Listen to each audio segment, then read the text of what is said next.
My name is Lucy Raven, and I'm the Ellen Maria Gorison Fellow here at the American Academy.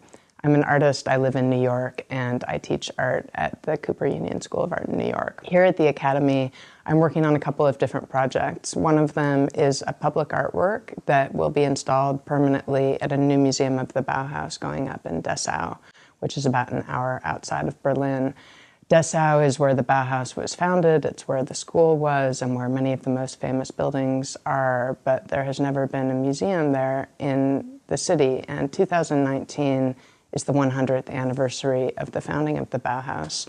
And on the occasion, a new building is being designed, and my artwork will be installed inside. The second part of what I'm working on here is a film called Fatal Act that I'm working on collaboratively with a group I work with called 13 Black Cats.